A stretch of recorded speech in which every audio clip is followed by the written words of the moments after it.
qabsoo akka guyyaatti waa'een bara keenyaa silaa ajaa'iba. Xiqqaaf guddaan qabu baadiyyaaf magaalaa nama hunduma dhiba. Nu gubee gulufee wallaalle maqasa bara marri qaalee waa tokko duwwaan gabaa dhabe bara duurra kasa. Bara sobi miidiyaarraa dhiichisee ragadu sabni immoo qadhabee beellisa cagadu. Gagaa maqaan dammaaf maqaan badhaadhomne maqaadhaan sooromne gara gurraacoomne garaan nu duwwaadha qilleensi nutti iyyee kan duriirra soomne.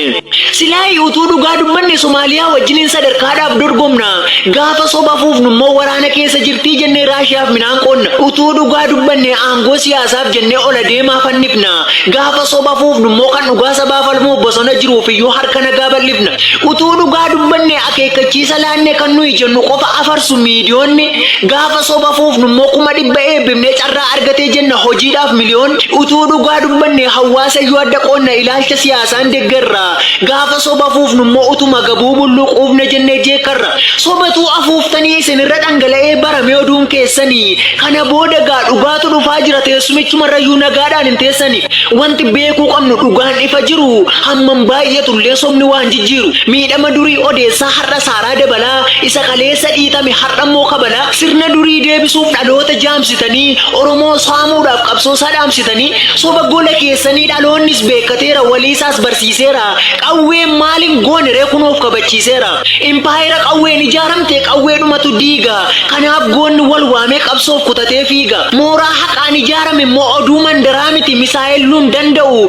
Injifannoon gaheera warri cunqursaa bare garboomsaan hadha ga'u. Jajjabeen mataa tuutaa naanna'ee sittaadeera akka leenca saafilaa. Gumaa goototaa baasaa akkasiin jechaa jira gatii kee fudhu ila. Qabsoo finiinsaa jira qarreef qeerroon kaleessaa. Inni miidiyaa qabu wagiif maqaa haleessaa. Goonni saba isaaf lolu garuu ololaaf bakka laanne qabsoodhuma isaa cimsee dhugaa waan hundeeffameef impaayera garbummaa unkuteesse bittimse. Qabsoon sabaati teera tarkaanfateera sokkee jabaan kuffisaa jira diina hudheera kokkee dachee dhufeera tuuti mataa shurrubbaa utuu gadheen iyyituu dafii faladhu eegaa shaggaritti argitaatii dhugaasa jibbitu. Imaanaan nyaannu lakkii hirbuu kaleessa galle kaayyoo gootaan danqinu Oromiyaatti mallee ijibbaata falmanna haqannu duukaa jira. Goonni tokko murteessa gadheetu garaa hira. Dhiigi kaleessa jige qabsoo har'aa biqilchee ukkaamsineerra jennaan dachaa ta'ee ililchee taa'uuf ijaajjuu dhowwee garboonfata erga sardee galmaan geenya kan dhumaa gantuun ofumaaf badde. Gabrummaa iddaan buqqifnaa diddulmaan itti guddifnaa waaqoo guutuu dubbate.